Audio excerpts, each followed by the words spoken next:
Hi guys, how you doing? I'm so glad to be back after some bit of downtime. Yeah, life gets busier, and there's other things in life that just keep you down and occupied, but I'm back. I'm glad that I still have some loyal supporters on the channel. And please continue to tell your friends, continue to share in your communities, in your networks, continue to share on those WhatsApp statuses, on your Facebook, on your Twitter, on your Instagram. We want to grow this community, and I cannot do it without your support. So please continue to hit the subscribe button, and please, there's a share button as well. Share so that we can all be part of this journey and part of this learning platform for sisters. And yes, for those who haven't been to my channel before, my name is Octavia, and yes, welcome to Sisters Keeper. It is really a place for sisters to share our different journeys, our different stories. I am sharing my story, hoping to hoping to inspire, hoping that somebody out there who might listen to my experience will gain something out of it. So I'm really glad that there is actually people who give me feedback, who listen to my videos, and I aim to improve every time. And yes, I hope to bring good quality messages that add value to the lives of anybody listening, basically. So today I'm glad to be back. Like I said, I try to upload a video each week, but it hasn't been possible. So but I will aim to continue to share great content with you guys. There is so much planned that is coming. There's so much in store. So without further ado, as we continue, so we have been talking. I have been talking my experience and my lessons that I got from in my dating experience, the mistakes that I believe I made when in my dating, and I'm sharing those experiences only so that somebody out there can relate. You can also see similar patterns, similar trends in your own dating experience, and actually really sit down and think about it, because we want to do this thing right. And we can do something to avoid certain things that deter us in life, especially when it comes to relationship. It costs us mentally, it costs us emotionally, spiritually, drains us, and even physically it can take a toll on us. So forewarned is forearmed. All right, so let's get right into it. I don't wanna make this video too long. And today I am on dating mistake number 4. For those who have been following, if you haven't followed, please just go on my channel right here, look under videos, and see the whole series of what I have presented to date. So today we're on dating mistake number 4, and number 4 is not being relationship ready. Um, I think all of us, most of us, I speak for most, hopefully, we want to be in relationships. We desire to be in relationships.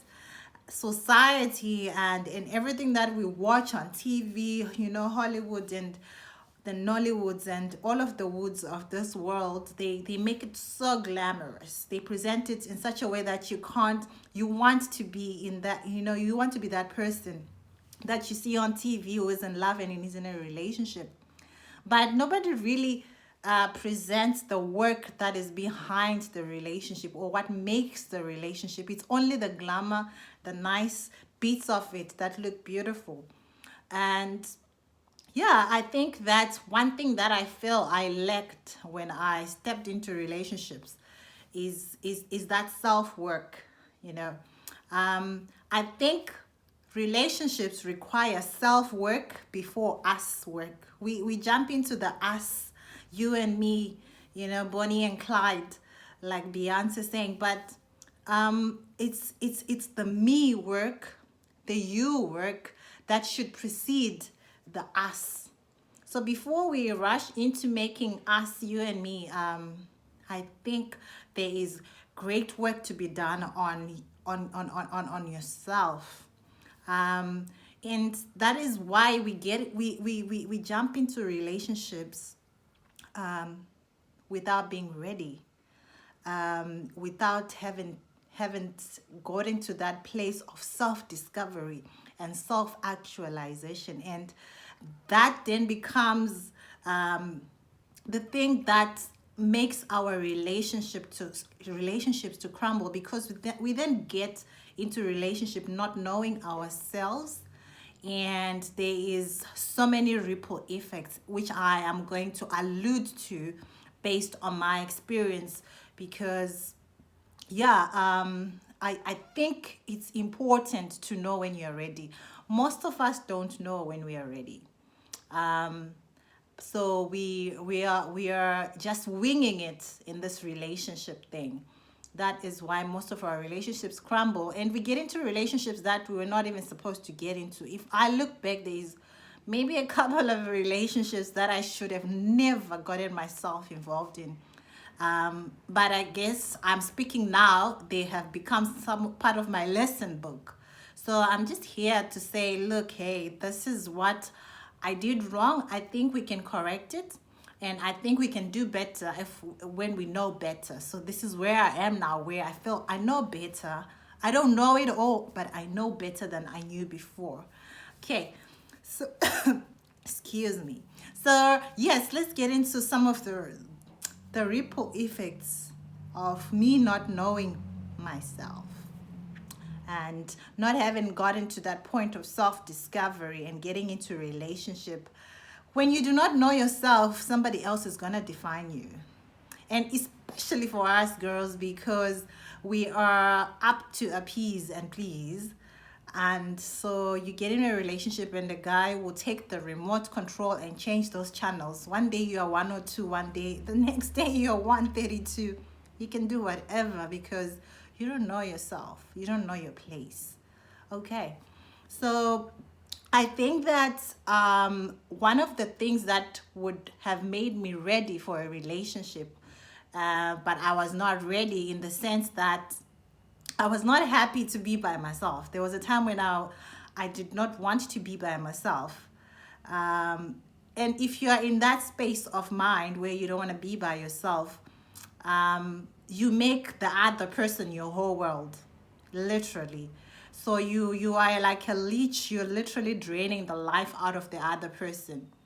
And I don't think anybody is made out to be the life giver of any other person. We have one life giver who is God. Um, so instead of getting into, if you're not happy to be by yourself, definitely you're going to be to exhaust the other person. You're going to exhaust their tank until the car breaks down. So that's what's going to happen. So I feel that that is something that each and every person, you need to look at yourself. Like, are you happy by yourself? Are you happy by yourself? Can you enjoy things on your own, alone, without anybody else? Um, and without making somebody else your oxygen, because that's the tendency. I would get into a relationship expecting this person to be my whole world, expecting this person to make me smile, expecting to this person to basically do something about my happiness, yet I had not done the work for myself to be happy. So I think those are some of the things that happen when you have not gotten to that point of real self-discovery, self-actualization, self-awareness of knowing who you are. Okay. And also just to know what makes you happy. Do you really know what makes you happy? What makes you tick? Or because if you don't know what makes you happy, then like I said earlier, you are in appeasement mode, trying to sell yourself beyond, stretching beyond your standards and boundaries. You have no sense of self-respect even, and you can't even push back when somebody crosses you. So yeah, it's important to also know what makes you tick, what makes you happy, instead of trying to go and seek that in the other person. And then also, if you do not know your life vision. What is the direction that your life is taking? Or trust me, somebody else is going to direct you and in the wrong direction. If you do not know where you are going, somebody might just give you directions and lead you to some place that you don't know. Yeah. Besides, and I think us as girls, I think the only thing that really is in our minds when we're getting into relationships, especially when you're immature, is you're just thinking wedding and you're just thinking marriage, and you think it's bliss and it's heaven. That's all you're thinking about. You're not even thinking about your own life. You're thinking about life without the other person, without having sorted your own life first.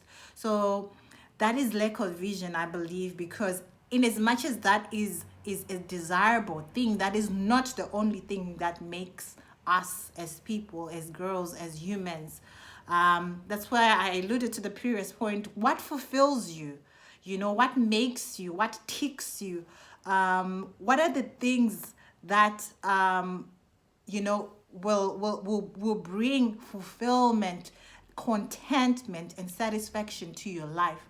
If you can point those things out and have a big vision for who you want to be and where you want to be, then you have things that are going on in your life besides a relationship. Because if a relationship is the only thing going in your life, and if that relationship ends, this is where we see people totally depressed, because they have made their relationship the only goal in their life. So yeah, we need to see life through the lenses of wisdom and not impulse and emotions. Okay, I think I've alluded this in previous videos.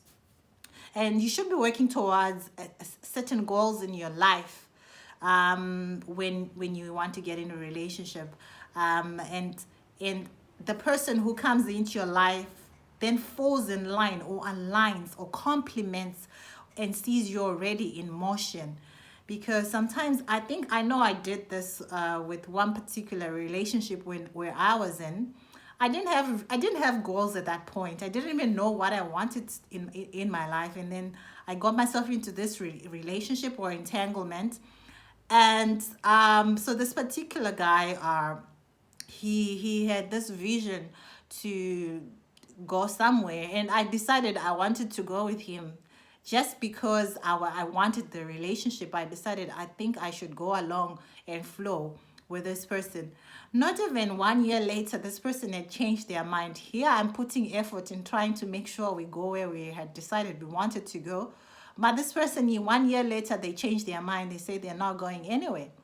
And I'm like, here I am busy investing in a goal that was not even mine to start with. And the person who had that goal has decided to stop, and I stop as well. So it's like my life stops with somebody else. He is the one who presses the start and stop button. That is not right.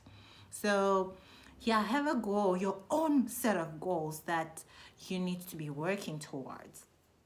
And the other thing is that when you don't know yourself, you don't know how to communicate your feelings.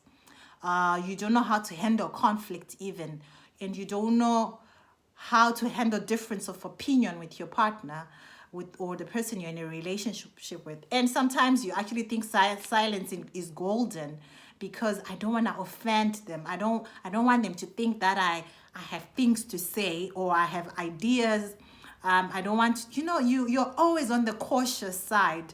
Yet inside you're dying, and you're like, I need to express myself, but you want to keep a good score with the other person. So that is bad, because at the end of the day, you cannot fully express yourself, and you just die inside, and yeah, I don't think it's a good feeling. And I know how many times where I was in that position trying to keep a relationship by keeping silent. No, silence is not golden in relationships. You need to communicate. So when you don't know yourself, you will not know how to communicate. And yeah, the other thing is that you need to have healed from past relationships and the past pains. So normally, if you get into a relationship, so as long as you have not healed, then you're not ready to get into a relationship, because you are in this defensive mode, because you've been hurt, and the trauma that comes with that, with the past hurts. you have a lack of trust, you are very skeptical about everything, and you're jumpy about everything, literally. So it's important to heal. Okay, then the last thing that I'll say that was a repercussion of not being ready or relationship ready is that I wasn't honest about my own personal shortcomings. So I didn't want anybody to know that I had shortcomings. And I think that when a person that you're dating or in a relationship in knows your struggles and then it scares them off, then they are not meant to be in your life.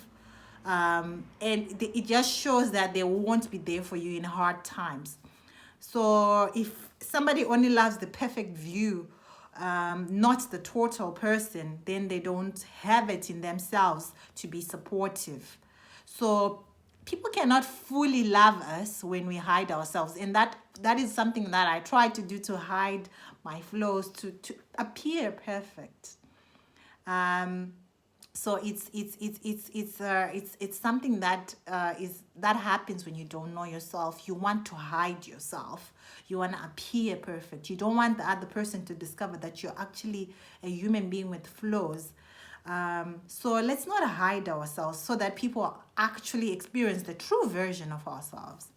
And also, are you mature enough to handle the other person's flaws and the other person's truth about who they really are? Because sometimes you think you can handle a relationship only when things are perfect and good, and you see only the nice parts of that person. The moment they reveal certain things about themselves, and then you scare away. But we are meant to deal with those things, because nobody is going to be a perfect whole human being. We all going to be people with flaws. Okay, I've said a lot, a mouthful, and please just digest what I've said and think about it. The next time you want to step into the relationship, ask yourself so many questions about whether you are ready mentally, physically, emotionally, spiritually. It takes a whole being to be able to make it work with another whole person, not a person who is doubting themselves, who doesn't know themselves. So yes, let's go through that self-discovery journey before we go through the us discovery journey. And I hope this has helped somebody out there. I'll meet you in the next video. Remember to subscribe. Catch you in the next one.